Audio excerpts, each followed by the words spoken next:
അസ്സലാമു അലൈക്കും. അൽഹംദുലില്ലാഹ് അല്ലദീ ഹദാനാ ലിഹാദാ വമാ കുന്നാ ലിനഹ്തദിയ ലൗലാ അൻ ഹദാനല്ലാഹ് വസല്ലല്ലാഹു അലാ മുഹമ്മദിൻ വഅലാ ആലിഹി വസഹ്ബിഹി അജ്മഈൻ വമൻ തബിഅഹും ബിഇഹ്സാനിൻ ഇലാ യൗമിദ്ദീൻ. പ്രൗഢോജ്വലമായ ഈ മഹാസദസ്സിന് വിപ്ലവ അഭിവാദ്യങ്ങൾ.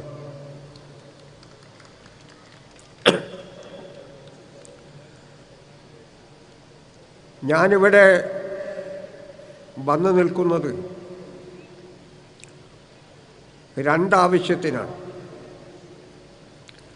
ഒന്ന്, ഈ മഹാസദസ്സ് കണ്ട് കൺകുളിർക്കുവാൻ. രണ്ട്, ഭാരവാഹികളുടെ ഒരു ആവശ്യം നിറവേറ്റാൻ. അത് ഈ പരിപാടിക്ക് നിശ്ചയിച്ച തലക്കെട്ട് കൊണ്ട് അവർക്ക് സംഭവിച്ച ഒരു കുടുക്കാണ്. അതിന് പരിഹാരമുണ്ടാക്കുവാൻ കൂടിയാണ് ഞാൻ വന്നത്. ഇസ്ലാം സന്തുലിതമാണ്. അപ്പോൾ ഇസ്ലാമിക സമൂഹവും ഇസ്ലാമിക പ്രസ്ഥാനവും സന്തുലിതമായിരിക്കും. അത് ആദർശം കൊണ്ട് സന്തുലിതമായാൽ പോരാ, മനുഷ്യ വ്യക്തിത്വങ്ങൾ കൊണ്ടും സന്തുലിതമായിരിക്കും. സ്ത്രീയും പുരുഷനും അതിലൊത്തുചേരും. കുട്ടികളും യുവാക്കളും മധ്യവയസ്കരും വയസ്സന്മാരും അതിലൊത്തുചേരും. ഇവരെല്ലാം ചേർന്നതാണ് ഇസ്ലാം സന്തുലിതമാകുന്നത്. അങ്ങനെ വരുമ്പോൾ 88-90 നീങ്ങി നിൽക്കുന്ന നേതൃനിരയിൽ അറിയപ്പെടുന്ന ഒരാളെ സ്റ്റേജിൽ കിട്ടേണ്ടതുണ്ട്. അത് ഭാരവാഹികളുടെ ഒരു നിർബന്ധിതാവസ്ഥയാണ്. അവരാ പ്രയാസം പറഞ്ഞപ്പോഴാണ് ഞാൻ അത് പൂർത്തീകരിക്കുവാൻ വേണ്ടി ഒരു പുരാവസ്തു വകുപ്പിലെ പ്രദർശന വസ്തു പോലെ ഇവിടെ സന്തോഷപൂർവം വന്നിരിക്കുന്നത്. ഒരു പ്രസംഗം എനിക്ക് അഥവാ വന്നു കളഞ്ഞാൽ പോലും അതിനിവിടെ സമയമോ സന്ദർഭമോ ഇല്ല. അതുകൊണ്ട് മർമ്മങ്ങളിൽ തൊടാതെ ചില നുറുങ്ങ് വാക്കുകൾ പറഞ്ഞ് ഞാൻ അവസാനിപ്പിച്ചേക്കും ഇൻഷാ അല്ലാഹ്. ഇസ്ലാമിക സമൂഹം സന്തുലിത സമൂഹമാണെന്ന് ഈ 2017 ജനുവരി മാസത്തിൽ ജമാഅത്തെ ഇസ്ലാമിയുടെ ഹെഡ്ക്വാർട്ടേഴ്സായ ഹിറ സെൻറ്ററിൽ അവതരിച്ച പുതിയ ഒരു സന്ദേശമൊന്നുമല്ല.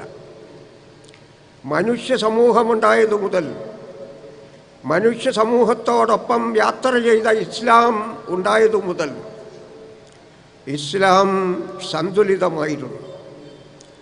അത് സംബന്ധിച്ച ഖുർആനിക വാക്യങ്ങൾ ഇവിടെ ആവർത്തിക്കപ്പെട്ടതാണ്. അത്യാവശ്യത്തിൻ്റെ ഒരു പദം പറയേണ്ടത് കൊണ്ട് മാത്രം ഒരു വാക്ക് ഞാൻ ഉദ്ധരിക്കുന്നു. വകദാലിക ജഅൽനാകും ഉമ്മത്തൻ വസത്തൻ ലിതകൂനു ശുഹദാ അലന്നാസി വയകൂന റസൂലു അലൈക്കും ഷഹീദാ. ഈ സമൂഹത്തിൻ്റെ വിശേഷത വസത്ത് എന്നുള്ളതാണ്. ഇത് മാധ്യമ സമൂഹമാണ്, മധ്യസമൂഹമാണ്.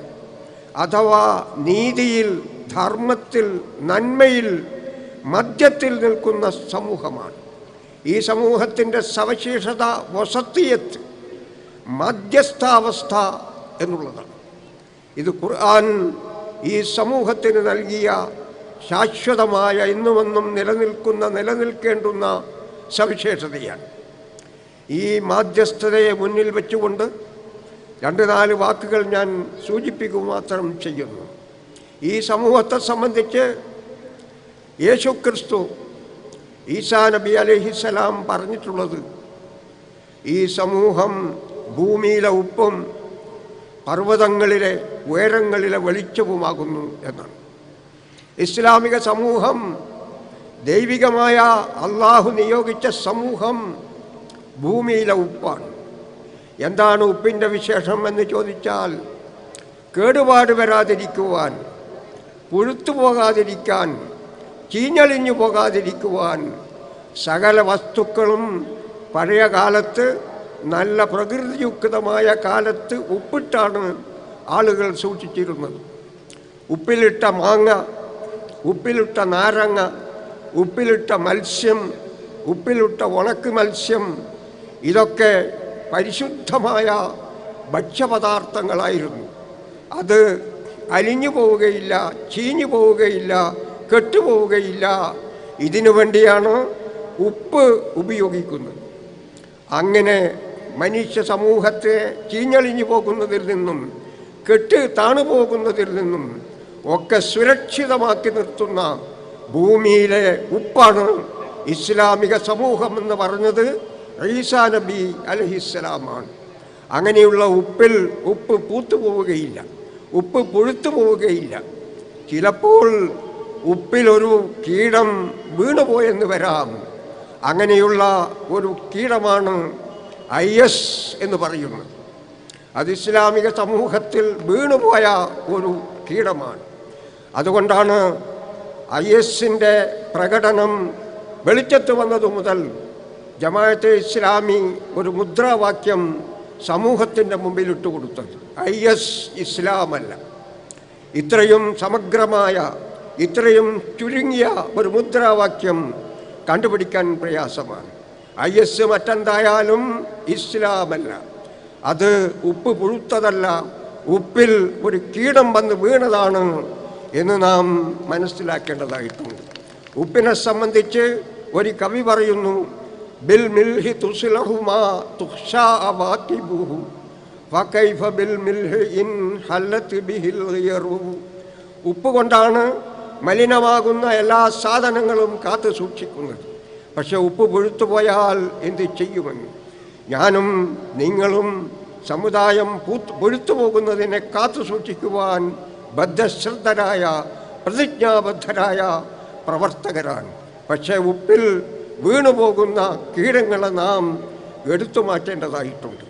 ഉപ്പിന് മറ്റൊരു വിശേഷത കൂടിയുണ്ട്. ചീഞ്ഞു പോകുന്നതിനെ സൂക്ഷിക്കുക മാത്രമല്ല, വേറൊരു വിശേഷത കൂടിയുണ്ട്.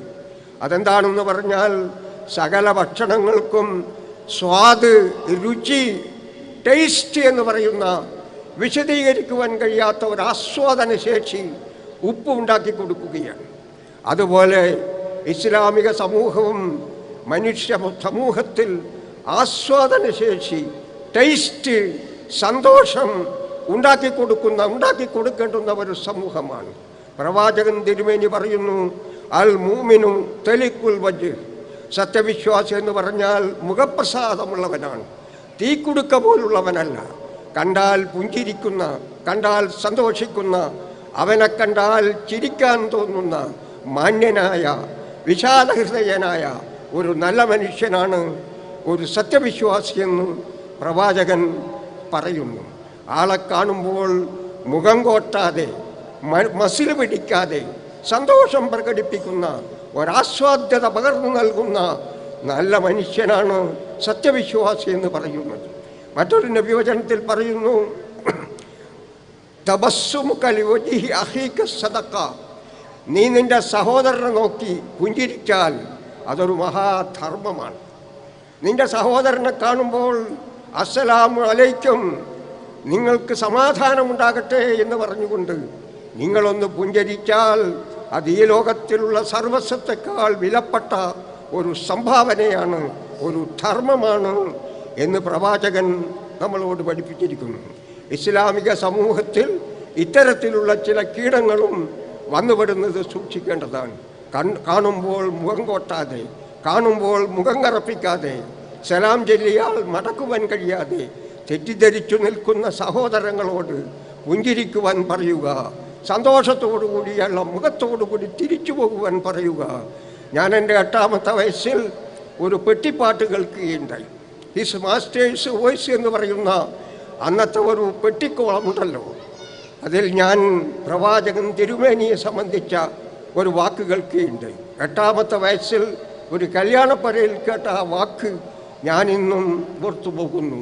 പിഞ്ചു പൈതങ്ങളോട് പുഞ്ചിരി തൂകാതെ അദ്ദേഹം സഞ്ചരിക്കുമായിരുന്നില്ല എന്ന്. പ്രവാചകൻ തിരുമേനി പിഞ്ചു പൈതങ്ങളോട് പുഞ്ചിരി തൂകാതെ സഞ്ചരിക്കുമായിരുന്നില്ല. അങ്ങനെ കൊച്ചു കുട്ടികളെപ്പോലും പുഞ്ചിരി തൂകിക്കൊണ്ട് സ്വാഗതം ചെയ്യുന്ന ഒരു ഹൃദയവിശാലത, ഒരു മാനുഷിക പ്രഭാവം ഉള്ള സമൂഹത്തിനാണ്, വ്യക്തികൾക്കും ആണ് ഈ മൂമിൻ എന്ന് പറയുന്നത്. അവർ ഭൂമിയിലെ ഉപ്പാണ്. ഉപ്പ് പുഴുക്കലിനെ തടയുകയും ആസ്വാദനശേഷി നൽകുകയും ചെയ്യുന്നു. 2ാമത്തെ അവരുടെ വിശേഷണ ഗുണം പർവ്വതങ്ങളിലെ വെളിച്ചം എന്നാണ്. ഉയരങ്ങളിലെ വെളിച്ചം അത് നമുക്കങ്ങനെ മനസ്സിലാവുകയില്ല. മധ്യപൗരസ്ത്യ ദേശങ്ങളിൽ, അറേബ്യൻ രാജ്യങ്ങളിലെ മരുഭൂപ്രദേശങ്ങളിൽ, സഹാറകളിൽ, മരുഭൂമികളിൽ മനുഷ്യൻ ഏകാന്ത പതികനായി ഒട്ടകത്തിൻ്റെ പുറത്തോ കുതിരപ്പുറത്തോ ഏകാന്ത പതികനായി യാത്ര ചെയ്യുമ്പോൾ മണൽക്കാറ്റടിച്ച് വഴികൾ അങ്ങോട്ടും ഇങ്ങോട്ടും ഇടകലർന്ന് വഴിതെറ്റി ഏകാന്തതയിൽ രാത്രിയായി പോകുമ്പോൾ അവന് ഒരു മമ്മദ് കാക്കാൻ്റെ മക്കാനിയോ ഒരു പാത്തുമ്പത്താൻ്റെ തട്ടുകടയോ ആ മരുഭൂമിയിൽ എവിടെയും കാണാൻ സാധ്യമല്ല. അവനും അവൻ്റെ പടച്ചവനും ഒട്ടകവും മാത്രമായിട്ട് കണ്ണത്തായ കയങ്ങളിൽ ഈ മരുഭൂമിയിൽ പെട്ടു നിൽക്കെ എന്താണ് പോംവഴി? അപ്പോൾ അതാ ദൂരെ ഒരു വെളിച്ചം കാണുന്നു. ഉയരങ്ങളിലെ വെളിച്ചമെന്ന് പറഞ്ഞാൽ അതുമാത്രമേ കാണുകയുള്ളൂ. അതുകൊണ്ട് ഉയരങ്ങളിൽ, പർവ്വതങ്ങളിൽ, ഉയർന്ന വീടുകളിൽ ഒരു വെളിച്ചം കാണുന്നു. അല്ലാഹു നൂറുസ്സമാവാത്ത് എന്ന് പറയുന്ന ഒരു വെളിച്ചം കാണുന്നു. വെളിച്ചം കാണുമ്പോൾ അവിടെ മനുഷ്യനുണ്ട്. വെളിച്ചമുള്ളയിടത്ത് ജീവനുണ്ട്, ജീവിതമുണ്ട്, പ്രതീക്ഷയുണ്ട്. അതുകൊണ്ട് ആ യാത്രക്കാരനോട് പറയുന്നു, അവൻ്റെ മനസ്സാക്ഷി, അവൻ്റെ പാരമ്പര്യം, ആ സമൂഹത്തിൻ്റെ സമ്പ്രദായം അവനോട് പറയുന്നു, വെളിച്ചത്തിലേക്ക് പോവുക എന്ന്. അങ്ങനെ ഇനി ആനസ്തുനാറൻ മൂസാ നബി മദിയനിൽ നിന്ന് തിരിച്ചു വരുമ്പോൾ, ഭാര്യയോടും കൂട്ടുകാരോടുമൊപ്പം തിരിച്ചു വരുമ്പോൾ വഴി കാണാതായ സമയത്താണ് ഞാനതാ പർവ്വതത്തിൽ, സീനാ പർവ്വതത്തിൻ്റെ പ്രാന്തത്തിൽ വെളിച്ചം കാണുന്നു എന്ന് പറഞ്ഞു. ആ വെളിച്ചം ഇത് അറബി സമൂഹത്തിൻ്റെ, മധ്യപൗരസ്ത്യ സമൂഹത്തിൻ്റെ മാന്യതയുടെ, മനുഷ്യത്വത്തിൻ്റെ, വിശാല ഹൃദയത്തിൻ്റെ ഒരു അടയാളമാണ്. അതിനാണ് വഴിവിളക്ക് എന്ന് പറയുന്നത്. ഒരു ഗോത്രമെങ്ങാനും വിളക്ക് രാത്രി കെടുത്തിയാൽ അവൻ്റെ വീട്ടിൽ പിന്നെ പെൺകുട്ടിക്ക് പുതിയാപ്പിളയെ കിട്ടുകയില്ല. പിശുക്കനാണ്, പിശുക്കനാണ്. അത് സംബന്ധിച്ച കവിതകളൊക്കെ കേട്ടാൽ നിങ്ങൾ ഞെട്ടിപ്പോകും. ഇങ്ങനെ വിളക്ക് കണ്ടുപോകുന്ന ഒരതിഥിക്ക് വലിയ അവകാശമുണ്ട്. അത് ഇക്കാലത്ത് പറഞ്ഞാൽ മനസ്സിലാവുകയില്ല. ഒരു അതിഥി വെളിച്ചം കണ്ടുപോയാൽ നബി തിരുമേനി തന്നെ പഠിപ്പിക്കുന്നു, 3 ദിവസം അവന് ആ വീട്ടിൽ അതിഥിയായി നിൽക്കുവാനുള്ള അവകാശമുണ്ട്. വേണമെങ്കിൽ അവന് നിൽക്കാം. അതിഥിയെ ആതിഥേയർ മാന്യമായി സ്വീകരിച്ചുകൊള്ളും. ഇങ്ങനെയുള്ള ഒരു സംസ്കാരം മുന്നിൽ വെച്ചുകൊണ്ടാണ് യേശുക്രിസ്തു എന്ന മഹാൻ, ട്രംപ് നിർഭാഗ്യവശാൽ ജനിച്ച ആ സമുദായത്തിൻ്റെയും നമ്മുടെയും നേതാവ് ഈസാ നബി അലൈഹിസ്സലാം പറഞ്ഞിട്ടുള്ളത്, മിസ്റ്റർ ട്രംപ്, നിങ്ങളടക്കമുള്ള സമൂഹം ഭൂമിയുടെ വെളിച്ചമായി വരേണ്ടവരാണ്. അതാണ് ഈ 2ാമത്തെ യേശുക്രിസ്തുവിൻ്റെ, ഈസാ നബിയുടെ വെളിച്ചം എന്ന് പറയുന്ന ആ ഉദാഹരണത്തിൻ്റെ അർത്ഥം എന്നുകൂടി ഞാൻ സൂചിപ്പിക്കുകയാണ്. എന്താണ് ഇതിൻ്റെ പശ്ചാത്തലമെന്ന് ചോദിച്ചാൽ മനുഷ്യനോടുള്ള ആദരവാണ്. ഈ പ്രപഞ്ചത്തിലെ മനുഷ്യൻ ഉൾപ്പെടുന്ന ഈ മഹാപ്രപഞ്ചത്തിലെ വധനും വധുവും വരനുമാണ് മനുഷ്യൻ. ആദാമും ഹവ്വയും ഉൾപ്പെടുന്ന ഈ പ്രപഞ്ചത്തിലെ മനുഷ്യനാണ് പ്രപഞ്ചമാകുന്ന കല്യാണപ്പുരയിലെ വരനും വധുവും എന്ന് നാം മനസ്സിലാക്കേണ്ടതായിട്ടുണ്ട്. വലക്കത് കർറംനാ ബനി ആദം, ആദമിൻ്റെ മക്കളെ അല്ലാഹു തആല ആദരിച്ചിരിക്കുന്നു, അറിഞ്ഞു പടച്ചിരിക്കുന്നു. അല്ലദീ ഖലഖ്തുഹു ബിയദയ്യ, എൻ്റെ ഈ 2 കൈകൾ കൊണ്ട് ശക്തിയായി ബോധപൂർവം ഞാൻ സൃഷ്ടിച്ച ഒരത്ഭുത മഹാസങ്കീർണ സൃഷ്ടിയാണ് മനുഷ്യൻ എന്ന് പറയുന്നത്. മാത്രമല്ല, അവനെ ഞാൻ ഭൂമിയിൽ ഇനി ജായിലും ഫിൽ അർളി ഖലീഫ, പ്രതിനിധിയായിട്ട് നിശ്ചയിച്ചു. എൻ്റെ പ്രതിനിധി മനസ്സിലാക്കേണ്ടതാണ്. നിങ്ങളൊരു മാന്യൻ്റെ, ഒരു മുഖ്യമന്ത്രിയുടെ പ്രതിനിധിയായിട്ടൊരു കല്യാണത്തിൽ ചെന്നാൽ ഇന്നലത്തെ നിങ്ങളല്ല അവിടെ, നിങ്ങൾ മുഖ്യമന്ത്രിയുടെ പ്രതിനിധിയാണ്, ആദരിക്കപ്പെടുന്നു. ഞാൻ എന്ന് പറയുന്ന മനുഷ്യൻ ഇനി ജായിലും ഫിൽ അർളി ഖലീഫ, ഭൂമിയിൽ അള്ളാഹുവിൻ്റെ പ്രതിനിധിയാണ്. ആ അധികാരം, ആ അവകാശം, ആ വിനയം, ആ സ്ഥാനമാനം അർഹിക്കുന്നവനാണ് മനുഷ്യൻ. അതുകൊണ്ട് മനുഷ്യൻ്റെ ജീവൻ മറ്റെന്തിനേക്കാളും വിലപ്പെട്ടതാണ്. ഈ ലോകത്തിൽ ഏറ്റവും വില കൂടിയ വസ്തു എന്താണെന്ന് ചോദിച്ചാൽ സ്വർണവും വെള്ളിയും പിന്നെ നോട്ടൊന്നുമല്ല. എന്താണ് ഏറ്റവും വില കൂടിയെന്ന് പറയുന്നത്? മനുഷ്യൻ്റെ രക്തമാണ്. മനുഷ്യൻ്റെ ഒരു തുള്ളി രക്തം അന്യായമായി ഈ ഭൂമിയിൽ വീണാൽ ഭൂമി അത് കുടിക്കുകയില്ല, ഭൂമി അത് സ്വീകരിക്കുകയില്ല എന്ന് നാം മനസ്സിലാക്കേണ്ടതായിട്ടുണ്ട്. അതുകൊണ്ട് ഇസ്ലാമിൽ അറിയപ്പെടുന്ന മനുഷ്യ സമൂഹത്തിൽ ആദ്യം നടന്ന കൊലപാതകം ഹാബേലിനെ കാബേൽ കൊന്നതാണ്. ബൈബിളിൽ ഹാബേൽ എന്നും കായീൻ എന്നുമാണ് പറയുന്നത്. കായീൻ ഹാബേലിനെ കൊല്ലുകയുണ്ടായി. 2 പേരും ജ്യേഷ്ഠാനുജന്മാരായിരുന്നു, സന്തോഷമുള്ള സഹോദരന്മാരായിരുന്നു. പക്ഷേ ഒരാളുടെ ഹൃദയം ശുദ്ധമായിരുന്നു, മറ്റാളിൽ കാപട്യവും അസൂയയും ഗർവവും ട്രംപും ഒക്കെ ഉണ്ടായിരുന്നു.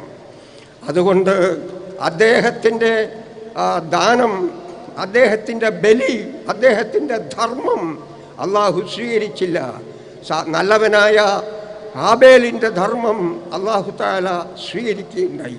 അതിൽ അസൂയ പൂണ്ട് ആ സഹോദരൻ അവൻ്റെ സഹോദരനെ, അവൻ്റെ ബാപ്പക്ക് പിറന്ന, അവൻ്റെ ഉമ്മക്ക് പിറന്ന, അവൻ്റെ ഉടലായ അവൻ്റെ ഏകോദര സഹോദരനെ നിർദ്ദയം വധിക്കുകയും ഭൂമിയിൽ ആ ചുടുചോര ഉറ്റുകയും ചെയ്തു.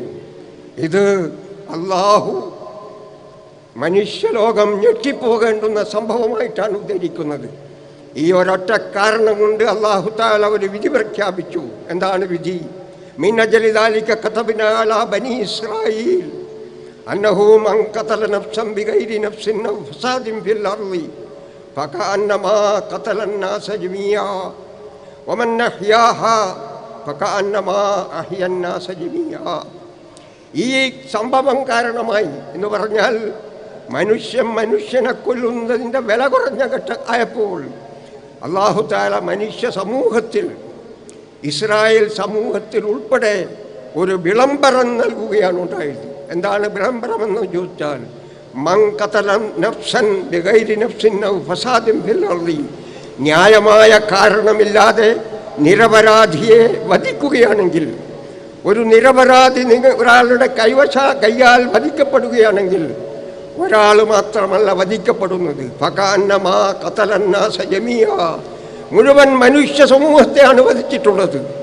കാരണം ഒരു മനുഷ്യനും മനുഷ്യ സമൂഹത്തിലെ മുഴുവൻ മനുഷ്യനും ഒന്നു തന്നെയാണ്.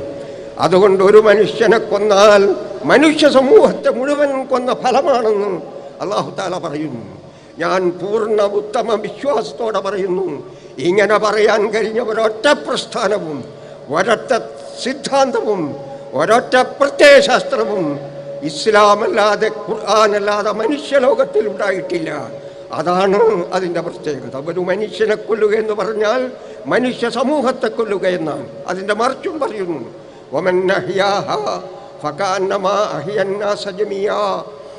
ഒരു മനുഷ്യനെ ജീവിപ്പിച്ചാൽ, ഒരു നിരപരാധി വധിക്കപ്പെടുമ്പോൾ അവനെ രക്ഷിച്ചെടുത്താൽ ഫകഅന്നമാ അഹ്യ അന്നാസ ജമീഅ, മനുഷ്യ സമൂഹത്തെ മുഴുവൻ രക്ഷിച്ച ഫലമാണ് അതിനുള്ളത്. ഇതാണ് മനുഷ്യന് അല്ലാഹു നൽകുന്ന വില എന്ന്. ഞാനെന്തിനാണ് ഇത് പറഞ്ഞതെന്ന് ഓർത്തു നോക്കുമ്പോൾ എനിക്ക് മനസ്സിലായി, ഞാൻ കണ്ണൂരിലാണല്ലോ സംസാരിക്കുന്നത്, ഞാൻ തലശ്ശേരിയിൽ കൂടിയാണല്ലോ വന്നത് എന്നെനിക്ക് മനസ്സിലായത് കൊണ്ടാണ് മിന്നജലിദാലിക്ക് കത്തബിനാല ബനി ഇസ്രായീൽ എന്ന ആയത്ത് ഞാൻ ഓതിപ്പോയത്. കണ്ണൂരുകാരോട് എനിക്ക് സ്നേഹവും സഹതാപവും സന്തോഷവും സൗമനസ്യവും പ്രാർത്ഥനയും മാത്രമേ ഉള്ളൂ. നമ്മളേതോ ഇരുട്ടിൽപ്പെട്ടു പോയിരിക്കുന്നു. തലശ്ശേരിക്കാരുടെ അനുഭാവം, അവരോടുള്ള സ്നേഹമാണ് ഇത് പറയുവാൻ നമ്മെ പ്രേരിപ്പിക്കുന്നത്. ഞാൻ കണ്ണൂരുകാരോട് സവിനയം ഒരു യാഥാർത്ഥ്യം അറിയിക്കുവാൻ ആഗ്രഹിക്കുകയാണ്. തലശ്ശേരിക്കാരോടും അതേ യാഥാർത്ഥ്യമാണ് എനിക്ക് പറയുന്നത്. എൻ്റെ നാടായ നാദാപുരവും അത്ര മോശമൊന്നുമല്ല. പക്ഷെ കണ്ണൂരിനോട് ഞാൻ പറയുന്നു, നിങ്ങളുടെ നാടിൻ്റെ പേര് വിമാനത്താവളം വരുന്നതോടുകൂടി കണ്ണീർ എന്ന് മാറുവാൻ പോവുകയാണ്. ഇവിടെ നടക്കുന്ന കൊലപാതകങ്ങളുടെ പേരിൽ എത്ര നിരപരാധികൾ, എത്ര അമ്മപങ്ങന്മാർ, എത്ര ഭാര്യാഭർത്താക്കന്മാർ, എത്ര പിഞ്ചു പിഞ്ചു പൈതങ്ങൾ വഴിയാധാരമായി അവരുടെ ഭാവി ഇരുളടഞ്ഞുകൊണ്ട് കഴിഞ്ഞുകൂടുന്നു എന്ന് നമുക്ക് അറിയാവുന്നതാണ്. അതെല്ലാം കൂടിയിട്ടാണ് കണ്ണൂരിന് കണ്ണീർ എന്ന പേര് വരുവാൻ പോകുന്നത്.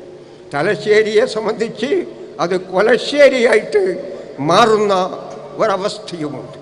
ഈ അവസ്ഥയിൽ നിന്ന് രാഷ്ട്രീയ കാര്യങ്ങളിലൊന്നും ഇടപെടാതെ, രാഷ്ട്രീയ സിദ്ധാന്തങ്ങളൊന്നും ചർച്ച ചെയ്യാതെ, മാനുഷിക തലത്തിൽ സാഹോദര്യത്തിൻ്റെ മേശപ്പുറത്ത് എല്ലാവരും ഒത്തുനിന്നുകൊണ്ട് ഇതെങ്ങനെ പരിഹരിക്കുവാൻ കഴിയും എന്നത് ജമാഅത്തെ ഇസ്ലാമിയുടെയും ഇസ്ലാമിക പ്രസ്ഥാനത്തിൻ്റെയും മാനുഷിക മൂല്യമുള്ള സകല സമൂഹത്തിൻ്റെയും ഒരു ധർമ്മമാണ്, ഒരു കർമ്മമാണ് എന്ന് പറയുവാൻ ഞാൻ ഈ സന്ദർഭം ഉപയോഗപ്പെടുത്തുകയാണ്. ഈ ഒരു സന്ദേശമാണ് ഈ പറയുന്ന നമ്മുടെ ഈ പരിപാടികളുടെയൊക്കെ ഒരു സാരാംശം എന്ന് ഞാൻ മനസ്സിലാക്കുകയാണ്. ഇങ്ങനെ ഞാൻ പറയുമ്പോൾ അമേരിക്കയിലെ നമ്മുടെ പുതിയ പ്രസിഡന്റ് ഡൊണാൾഡ് ട്രംപ് എവിടെ നിൽക്കുന്നു എന്നത് സന്ദർഭോചിതമായ ഒരു ചോദ്യമാണ്. എനിക്ക് ട്രംപിനോട് ഒരു വിരോധവുമില്ല. ട്രംപ് ഒരു വ്യക്തിയല്ല. ട്രംപ് എന്ന് പറയുന്നത് ഒരു പ്രതിഭാസമാണ്. വേണമെങ്കിൽ ട്രംപ് ഒരു ഇതിഹാസമാണെന്ന് ഞാൻ പറയും. അവസാനം ട്രംപ് ഒരു പരിഹാസവും ഒരു ആഭാസവുമാണ്. എന്താണ് പറയുന്നതിൻ്റെ അർത്ഥമെന്ന് ചോദിച്ചാൽ, ഞാൻ 2 ദിവസം മുമ്പ് ഒരു പത്രത്തിൽ വായിച്ചു, 700 കൊല്ലം മുമ്പുള്ള ഒരു ക്ഷേത്ര വിഗ്രഹം, 700 കൊല്ലം മുമ്പ് ഒരു ക്ഷേത്രത്തിലുള്ള വിഗ്രഹം, ആ വിഗ്രഹം നമ്മുടെ ട്രംപ് സാറിൻ്റെ തനുസ്വരൂപം, എയർ കട്ടിങ്, മുഖഭാവത്തിൻ്റെ ആ കോട്ടലൊക്കെ ഉണ്ടല്ലോ, അതൊക്കെ ട്രംപ് ആണെന്ന് തോന്നുന്ന ഒരു വിഗ്രഹം. അപ്പം ഞാൻ പറയുന്നു, ട്രംപ് ഒരു വ്യക്തിയല്ല, ഒരു കാലഘട്ടത്തിൻ്റെ സൃഷ്ടിയല്ല, ഒരു ഇതിഹാസ പുരുഷനാണ്, ഒരു പ്രതിഭാസമാണ്. നൂറ്റാണ്ടുകളിലൂടെ, തലമുറകളിലൂടെ, ജനപദങ്ങളിലൂടെ, രാപ്പകലുകളിലൂടെ, യുഗങ്ങളിലൂടെ കടന്നു പോരുന്ന ഒരാശയത്തിനാണ് ട്രംപ് എന്ന് പറയുന്നത്. ആശയത്തിന് മറ്റൊരു പേരുണ്ട്, ഡ്രാക്കുള എന്നും അതിന് പറയും. ഡ്രാക്കുള എന്ന് പറഞ്ഞാൽ രക്തരക്ഷസ് എന്ന ഒരു ജിന്ന് സൃഷ്ടിയാണ്, ഒരു പൈശാചിക ഭൂതത്താനാണ്. അവൻ്റെ വിശേഷണം, അവൻ യുഗങ്ങളിലൂടെ വളർന്നുകൊണ്ടിരിക്കും, നൂറ്റാണ്ടുകളിലൂടെ വളർന്നുകൊണ്ടിരിക്കും. അങ്ങനെ മനുഷ്യ സമൂഹത്തിൻ്റെ ചോര കുടിക്കലാണ്, അവൻ്റെ ചൂടുള്ള ചോര കുടിക്കലാണ് ഡ്രാക്കുള എന്ന രക്തരക്ഷസിൻ്റെ ചരിത്രപരമായ ദൗത്യമെന്ന് അതിൻ്റെ കഥ, അതിൻ്റെ സിനിമ കണ്ടിട്ടുള്ളവർക്ക് ഒക്കെ അറിയാവുന്നതാണ്. അങ്ങനെ രക്തരക്ഷസ് എന്ന ഒരു സംവിധാനത്തിൻ്റെ ഒരു കൊച്ചു പതിപ്പ് 700 കൊല്ലം മുമ്പുള്ള ക്ഷേത്രബിംബത്തിൻ്റെ ഒരു പ്രതീകം മാത്രമാണ് സാധുവായ പാവപ്പെട്ട സഹതാപമറിക്കുന്ന ട്രംപ് എന്ന് മാത്രമേ ഞാൻ പറയുന്നുള്ളൂ. ട്രംപിൻ്റെ മുമ്പ് അതിനേക്കാൾ വമ്പുള്ള മിസ്റ്റർ ഹിറ്റ്ലർ കടന്നുപോയിട്ടുണ്ട്. അതിൻ്റെ മുമ്പിൽ ഇതൊരു വസ്തുവല്ല. ഹിറ്റ്ലർ എന്താ പറഞ്ഞത്? ജർമ്മൻ ജനതയോട് ഹിറ്റ്ലർ പറഞ്ഞു, നിങ്ങളുടെ വളർച്ചയ്ക്കുള്ള, നിങ്ങളുടെ ഉന്നതിക്കുള്ള 3 സത്യങ്ങൾ, 3 തത്വങ്ങൾ, 3 ദർശനങ്ങൾ ഞാൻ അറിയിക്കാൻ പോവുകയാണ്. സദസ്സൊന്നാകെ കൺമുഖം കൂർപ്പിച്ച് മൗനഗംഭീരമായിരുന്നു. നിങ്ങൾ കേൾക്കുക, ഉൾക്കൊള്ളുക. ഒന്നാമതായി ആ ദർശനം എന്താണെന്ന് വെച്ചാൽ ഹിറ്റ്ലർ. രണ്ടാമതായി ഹിറ്റ്ലർ. മൂന്നാമതായി ഹിറ്റ്ലർ. അതാണ് പുരോഗതിയുടെ 3 ദർശനങ്ങളെന്ന് ഹിറ്റ്ലർ പറഞ്ഞപ്പോൾ റേൻ അങ്ങനെ മൂളാൻ മാത്രം നിർബന്ധിതമായ ഒരു സാഹചര്യമാണ് ഹിറ്റ്ലർ ഉണ്ടാക്കിയത്. ആ ഹിറ്റ്ലറാണ് യഥാർത്ഥത്തിൽ ഡ്രാക്കുളയുടെ പാരമ്പര്യം അവകാശപ്പെടുന്നത്. അതുകൊണ്ട് ട്രംപിനോടൊരു കാര്യം കൂടി ഞാൻ പറയുന്നു. നിങ്ങളുടെ പ്രിയപ്പെട്ട കെട്ടിയവളുണ്ടല്ലോ, പേര് തൽക്കാലം ഓർമ്മ വരുന്നില്ല, ആ ഭാര്യ മറ്റൊരു വിദേശത്തു നിന്ന് കുടിപാർത്ത ഒരു പരമ്പരയിൽപ്പെട്ട സ്ത്രീയാണ്. ഇപ്പോഴും അത് അമേരിക്കക്കാർക്കൊക്കെ അറിയുന്ന ഒരു വസ്തുതയാണ്. സ്വന്തം ഭാര്യ കടന്നു വന്ന ഒരു അഭയാർത്ഥി സംഘത്തിലെ അംഗമായി ഇരിക്കുകയാണ് നമ്മുടെ ട്രംപ് സാഹിബ് 7 മുസ്ലിം രാജ്യങ്ങളിലെ ആളുകൾക്ക്, സിറിയയിലെ ക്രിസ്ത്യാനികളല്ലാത്ത മുസ്ലിങ്ങൾക്കടക്കം പ്രവേശനം നിഷേധിച്ചിട്ടുള്ളത്. ഇത് ശ്രദ്ധേയമായ ഒരു കാര്യമാണ്. അതിനേക്കാൾ അടിസ്ഥാനപരമായ കാര്യമാണ് അമേരിക്ക എന്ന് പറയുന്ന സാധനം എന്താണെന്ന്. കൊളംബസ് അമേരിക്ക കണ്ടുപിടിച്ചു എന്ന് പറയുന്നത് നമ്മുടെ ന്യൂട്ടൺ ആകർഷണ സിദ്ധാന്തം കണ്ടുപിടിച്ചതുപോലുള്ള ശാസ്ത്ര കണ്ടുപിടുത്തമൊന്നുമല്ല. അമേരിക്ക അവിടെ തന്നെ ഉണ്ടായിരുന്നു നേരത്തെ. അമേരിക്കയിൽ റെഡ് ഇന്ത്യന്മാരടക്കമുള്ള പാവപ്പെട്ട ആദിവാസി സമൂഹം താമസിച്ചിരുന്നു. നമ്മുടെ കൊളംബസ് ആ രാജ്യം കണ്ടെത്തിയപ്പോൾ അത് വെള്ളക്കാർക്ക് കടന്നുകയറി കയ്യേറി കൈവശം വെച്ച് ഭരിക്കുവാനുള്ള മാർഗം കണ്ടെത്തുകയും യൂറോപ്പിലെ വെള്ളക്കാർ, അന്ന് അമേരിക്കയിൽ വെള്ളക്കാരില്ല, യൂറോപ്പിലെ വെള്ളക്കാർ അങ്ങോട്ട് കടന്നു ചെല്ലുകയും ചെയ്തു. അങ്ങനെ ആയുധങ്ങളുമായി കൊള്ളക്കാരായി കടന്നു ചെന്നുകൊണ്ട് അമേരിക്കയെ കീഴ്പ്പെടുത്തിയ ഒരു സമൂഹമാണ് ഇന്നവിടെ വെള്ളക്കാർ എന്ന് വേഷം കെട്ടി താമസിക്കുന്നത്. ഒബാമയെ പോലുള്ള അല്പം ചരിത്രം വായിച്ച ആളുകൾക്ക് ഇതൊക്കെ അറിയാവുന്നതാണ്. അതുകൊണ്ടാണ് വല്ലാതെ നമ്മൾ പറയാൻ പാടില്ല എന്നവർ പറയുന്നത്. അങ്ങനെയുള്ള അമേരിക്കയിലേക്ക് കടന്നു ചെല്ലുന്നതാരാണ്? 7 രാജ്യങ്ങളിലെ മുസ്ലിങ്ങളാണ് കടന്നു ചെല്ലാൻ പറ്റാത്തത്.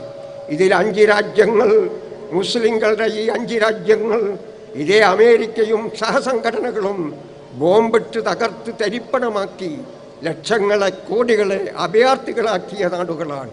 Afghanistan, Iraq, Libya, Oman, Yemen, Syria. ഈ 5 രാജ്യങ്ങളെ അമേരിക്ക ബോംബിട്ട് തകർത്തതാണ്. ഇറാഖിനെക്കുറിച്ച് പ്രത്യേകം പറയുന്നു, മാരകമായ കൂട്ടനശീകരണായുധമുണ്ടെന്ന് കള്ളം പറഞ്ഞുകൊണ്ടാണ് സദ്ദാമിനെ കൊലപ്പെടുത്തിയിട്ടുള്ളത്. സദ്ദാം തീവ്രവാദിയാണെന്ന് പറഞ്ഞത് പച്ച നുണയാണെന്ന് അമേരിക്ക തന്നെ സമ്മതിച്ചിരിക്കുന്നു. അങ്ങനെ നുണയിൽ കെട്ടിപ്പൊടുത്ത ബോംബാക്രമണത്തിലൂടെ മനുഷ്യ സമൂഹത്തെ ചതച്ചരച്ച ഒരു രാജ്യത്തേക്ക് കുറച്ചാളുകൾ ഹിജറ പോകാൻ നിർബന്ധിതമാകുമ്പോൾ അവർക്കെതിൽ ട്രംപ് ചെയ്യുന്നത് കിടങ്ങുകൾ കെട്ടുകയാണ്. അവർക്കെതിരിൽ മാത്രമല്ല, അടുത്ത പ്രദേശമായ മെക്സിക്കോ എന്ന പാവപ്പെട്ടവരുടെ രാജ്യത്ത്, അവർ മുസ്ലിങ്ങൾ പോലുമല്ല, ക്രിസ്ത്യാനികളാണെന്ന് എനിക്ക് തോന്നുന്നു, അവർക്കെതിരെ വലിയ മതിലുകൾ കെട്ടാൻ പോവുകയാണ് ട്രംപ്. ഇങ്ങോട്ട് കടക്കരുതെന്ന് പറയുന്നത്. ഇസ്ലാം എന്തിനു വന്നു എന്ന് ചോദിച്ചാൽ, എന്തിന് ജമാഅത്തെ ഇസ്ലാം എന്ന പ്രസ്ഥാനം ഉണ്ടായി എന്ന് ചോദിച്ചാൽ, മതിലുകൾ കെട്ടുവാനല്ല, മതിലുകൾക്ക് മേലെ പാലങ്ങൾ കെട്ടുവാനാണ് ജമാഅത്തെ ഇസ്ലാമി വന്നിട്ടുള്ളത്. അതുകൊണ്ട് മതിലുകൾക്ക് മേലെ പാലങ്ങൾ കെട്ടുക എന്നതാണ് ഈ സമ്മേളനത്തിൻ്റെ ആയിരിക്കണം ഈ സമ്മേളനത്തിൻ്റെ ദൗത്യം എന്ന് പറയുവാൻ ഞാൻ ആഗ്രഹിക്കുന്നു. അങ്ങനെ മനുഷ്യ സമൂഹത്തോട് ആദരവ് കൽപ്പിക്കുന്ന ഒരു ജനതയായി, ഒരു സംസ്കാരത്തിൻ്റെ പ്രതീകമായി നമ്മൾ ഇവിടെ നിൽക്കുമ്പോഴാണ് ഈ രാജ്യത്തിന് നമ്മളെ ആവശ്യമായി തീരുക. നമ്മളോട് പാകിസ്ഥാനിൽ പോകാൻ പറയുന്ന ആളുകളുണ്ട്. അവരുടെ കാര്യം വളരെ സങ്കടമാണ്. നമ്മളുള്ളത് കൊണ്ടാണ് ഒരുവിധം പൊട്ടിപ്പൊളിയാതെ ആ സാധനം നിൽക്കുന്നത്. നമ്മൾ ഈ രാജ്യത്തില്ലെങ്കിൽ അവരുടെ അടി തീർക്കാൻ ആരെങ്കിലും ഈ രാജ്യത്ത് കടന്നു വരേണ്ടതായിട്ട് വരും. അതുകൊണ്ട് നമ്മളെ ചെലവിലാണ് ഒരുവിധം സമാധാനത്തോടു കൂടി അവർക്ക് ഈ രാജ്യം ഭരിക്കുവാൻ കഴിയുന്നത്. എന്തായാലും ആ തരത്തിലുള്ള കുടുസായ ഹ്രസ്വമായ മനസ്സ് മാറ്റിയെടുക്കണമെന്ന് സ്നേഹബുദ്ധിയ എല്ലാവരോടും ആവശ്യപ്പെടുകയാണ് നമുക്ക് ചെയ്യേണ്ടതുള്ളത്. ഒരു വാക്കുകൂടി പറഞ്ഞ് ഞാൻ അവസാനിപ്പിക്കുകയാണ്. ഈ കാര്യമൊക്കെ അറിയിക്കുവാനാണ് അല്ലാഹു തആല പ്രവാചകന്മാരയച്ചത് എന്ന് നമുക്കറിയാം. അതുമാത്രമല്ല, അറിയിക്കുന്നത് ഏറ്റവും ഒടുവിൽ ഒരു പരമസത്യം പ്രപഞ്ചത്തെ സംബന്ധിച്ച്, ജീവിതത്തെ സംബന്ധിച്ച്, മനുഷ്യനെ സംബന്ധിച്ച ഒരന്തിമമായ പരമയാഥാർത്ഥ്യം സഹോദരങ്ങളെന്ന നിലയിൽ മനുഷ്യൻ അറിയിക്കേണ്ടതായിട്ടുണ്ട്. ഈ സന്തോഷം മാത്രം അറിയിച്ചാൽ പോരാ, അതറിയിക്കേണ്ടതുണ്ട്. മറ്റൊരു ലോകം വരുവാൻ പോകുന്നു, ജീവിതത്തിൽ മറ്റൊരു ലോകം വരുവാൻ പോകുന്നു. ആ ലോകത്തിലേക്ക് നിങ്ങൾ കരുതിവെപ്പ് നടത്തേണ്ടതായിട്ടുണ്ട്. നമ്മുടെ രക്ഷിതാവ് അല്ലാഹുവാണ്. ഈ സന്ദേശമാണ് പ്രവാചകന്മാർ അറിയിച്ചിട്ടുള്ളത്. ഇതറിയിച്ചപ്പോൾ അവർക്ക് പീഡനങ്ങൾ ഏറ്റുവാങ്ങേണ്ടതായി വന്നു. അങ്ങനെ പീഡനങ്ങൾ ഏറ്റുവാങ്ങിയപ്പോൾ അല്ലാഹു തആല അവരോട് ചോദിച്ചു, ഞാൻ ഇടപെടണമോ പ്രവാചക? ഞാനിവരെ തകർക്കണമോ എന്ന് ചോദിച്ചപ്പോൾ ആ മനുഷ്യസ്നേഹികളായ പ്രവാചകന്മാർ പറയുന്നു, അല്ലാഹുമ്മ ഗ്ഫിർ ലി ഖൗമി ഫഇന്നഹും ലാ യഅലമൂൻ. അല്ലാഹുവേ, അരുത് അരുത്, വിവരമില്ലാത്തത് കൊണ്ട് ചെയ്തു പോകുന്നതാണ്, അവർക്ക് പുറത്തു കൊടുക്കണം എന്ന് പറയുന്നു. അങ്ങനെ ഒടുവിൽ അള്ളാഹുവിൻ്റെ ശിക്ഷ വരുമ്പോൾ എന്താണ് പ്രവാചകൻ്റെ മനസ്സെന്ന് നോക്കേണ്ടതാണ്. ഫകൈഫ അസാ അലാ ഖൗമിൻ കാഫിരീൻ. അള്ളാഹുവിൻ്റെ ശിക്ഷ ഇതാ വരുന്നു. ഇബ്രാഹിം നബി ഇങ്ങനെ ശിക്ഷ വരാൻ പോകുന്നു എന്നറിഞ്ഞപ്പോൾ യുജാദിലുനാ ഫീ ഖൗമി ലൂത്ത്, അള്ളാഹുമായി വാദപ്രതിവാദത്തിന് പുറപ്പെട്ടു. അത് അള്ളാഹുവിന് വളരെ ഇഷ്ടമായി. എൻ്റെ ദാസൻ ഇബ്രാഹിം ഭീരുവായിരിക്കാതെ എന്നോട് ധൈര്യപ്പെട്ടുകൊണ്ട് വാദപ്രതിവാദത്തിന് വന്നു. എന്താ വാദപ്രതിവാദം? ഇബ്രാഹിം ചോദിച്ചു, അല്ലയോ അള്ളാഹുവേ, എനിക്ക് ചോദിക്കാൻ അവകാശമുണ്ടോ? ഉണ്ട്, നീ ചോദിച്ചോ. ഈ ലൂത്ത് നബിയുടെ രാജ്യത്ത് 50 നല്ല മനുഷ്യരെങ്കിലും ഉണ്ടായിരിക്കെ, അവരിൽ ഭൂരിപക്ഷം മോശക്കാരാണെങ്കിലും 50 മനുഷ്യരെങ്കിലും ഉണ്ടായിരിക്കെ, നീ ഒരു രാജ്യത്തെ തകർക്കുകയാണോ? അള്ളാഹു അല്പം പുഞ്ചിരിച്ചുകൊണ്ട് പറഞ്ഞു, ഇബ്രാഹിം, 40 ആളെങ്കിലും ഉണ്ടെങ്കിൽ ഞാൻ രക്ഷിക്കാം. എല്ലാ കണക്കും കൂട്ടിനോക്കിയിട്ടും ഇബ്രാഹിം നബിക്ക് 40 ആളെ കിട്ടുന്നില്ല. അങ്ങനെ അങ്ങോട്ടും ഇങ്ങോട്ടും തർക്കിച്ച് അവസാനം 10 വരെത്തി. അപ്പം അല്ലാഹു തആലയോട് 20 മെന്നും 15 മെന്നും താണ് 10 വരെത്തിയപ്പോൾ ഇബ്രാഹിം നബിക്ക് ലജ്ജ കൊണ്ട് പിന്നെ ഒന്നും പറയുവാൻ കഴിഞ്ഞില്ല. അപ്പോൾ അദ്ദേഹം മൗനം പാലിച്ചു. ഇങ്ങനെ മൗനം പാലിക്കുമ്പോൾ പ്രവാചകൻ്റെ മനസ്സെന്താണെന്ന് മനസ്സിലാക്കണം. ഫകൈഫ അസാ അലാ ഖൗമിൻ കാഫിരീൻ. ഞാനെങ്ങനെ ദുഃഖിക്കണ്ടു, ഞാൻ ഈ ജനതയുടെ പേരിൽ എങ്ങനെ കണ്ണുനീർ വാർക്കണ്ടു. അള്ളാഹുവിൻ്റെ അനുഗ്രഹം കിട്ടാതെ ഈ ജനത മരിച്ചുപോയാൽ അവർക്ക് നരകമാണല്ലോ വരുവാൻ പോകുന്നത്. ഇതായിരുന്നു അവരെ നൊമ്പരിപ്പിച്ച വേദന എന്ന് നാം മനസ്സിലാക്കേണ്ടതായിട്ട്. എൻ്റെ വാക്ക് ഞാൻ ഉപസംഹരിക്കുന്നു. പുതുതായി ഒരു ശാസ്ത്രം വെളിപ്പെട്ടിരിക്കുന്നു പോലും. ക്രയോണിക് എന്നാണ് ആ ശാസ്ത്രത്തിൻ്റെ പേര്. എന്ന് പറഞ്ഞാൽ അസമയത്ത് മരിച്ചു പോവുക, ജീവിച്ചോടത്തോട് അസാധാരണമായ ആർത്തിയുള്ള മനുഷ്യർ രോഗം പിടിച്ച് മരിച്ചു പോവുക. അപ്പോൾ അവർ വസിയത്ത് ചെയ്യുക, ഞങ്ങൾക്ക് പുനരുത്ഥാനം വേണം, വീണ്ടും ജീവിക്കണം. അത്തരം ആളുകൾക്ക് വേണ്ടി ഇംഗ്ലണ്ടിലും റഷ്യയിലുമൊക്കെ ഒരു പുതിയ ശാസ്ത്ര ഏർപ്പാട് തുടങ്ങിയിരിക്കുന്നു, ലബോറട്ടറി തുടങ്ങിയിരിക്കുന്നു. ഈ മയ്യത്തുകളെ, ശവങ്ങളെ 195 ഡിഗ്രി ശൈത്യത്തിൽ ചില രാസപദാർത്ഥങ്ങൾ ചേർത്തുകൊണ്ട് സൂക്ഷിക്കുക. അങ്ങനെ ദീർഘകാലം സൂക്ഷിച്ചാൽ ഈ മയ്യത്തുകൾ ജീവൻ വെച്ച് എഴുന്നേറ്റ് വരുവാൻ സാധ്യതയുണ്ടോ എന്ന പരീക്ഷണമാണ് ശാസ്ത്രം നടത്തിക്കൊണ്ടിരിക്കുന്നത്. അവരോട് ഈ സദസ്സ് ആപ്പ് വഴിയോ മറ്റേതെങ്കിലും വഴിയോ ഒരു സന്ദേശം അറിയിക്കേണ്ടതായിട്ടുണ്ട്. നിങ്ങൾ നിരാശപ്പെടേണ്ട സുഹൃത്തുക്കളെ, ഈ ക്രയോണിക്ക് ഇല്ലെങ്കിൽ പോലും നിങ്ങളെ എഴുന്നേൽപ്പിക്കുവാൻ പോവുകയാണ്. സകല മനുഷ്യരും മരിച്ച ശേഷം എഴുന്നേൽക്കപ്പെടുവാൻ പോവുകയാണ്. ഫജമഅനാഹും ജമ്മാ, വനുഫിഖ ഫിസ്സൂർ, ഒരു കാഹളമൂതുന്ന ദിവസം വരുവാനുണ്ട്. ഫജമഅനാഹും ജമ്മാ, അന്ന് സകല മനുഷ്യരെയും ഞാൻ ഒരുമിച്ച് കൂടും.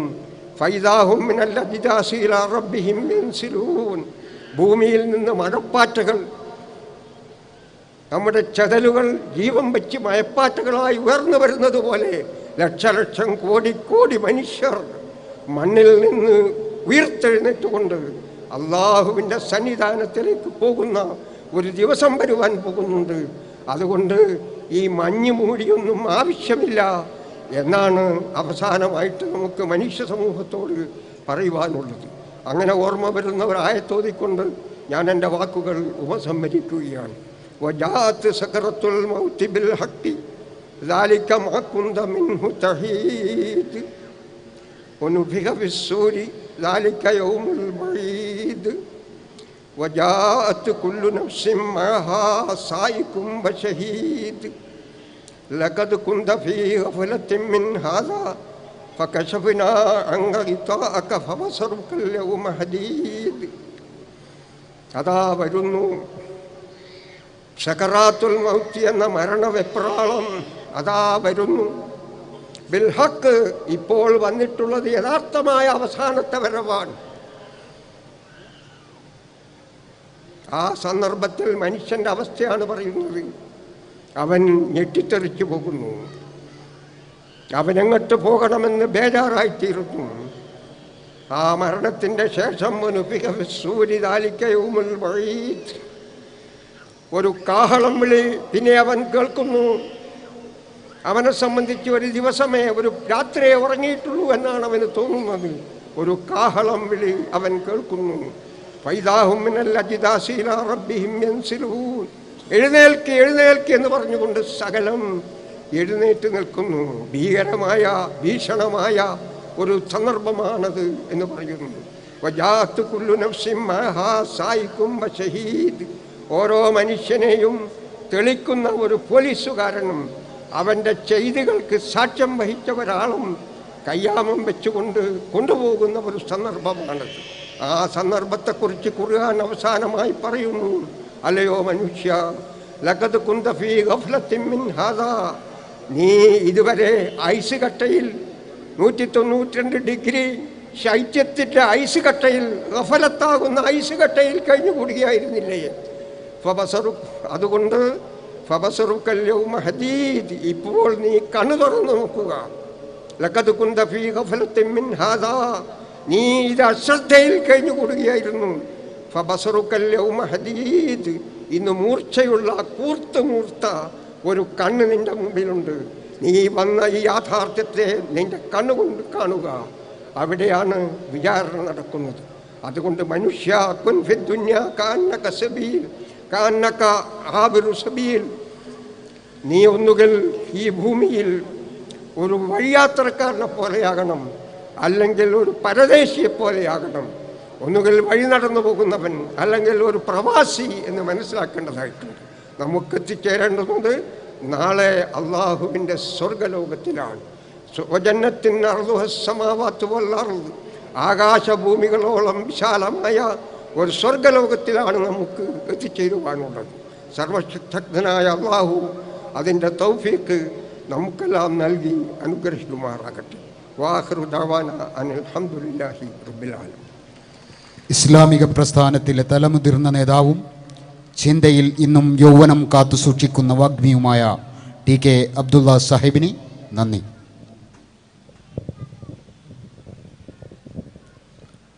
ഖുർആൻ സ്റ്റഡി സെന്റർ കേരള നടത്തിയ സംസ്ഥാന തലത്തിലും ജില്ലാ തലത്തിലുമുള്ള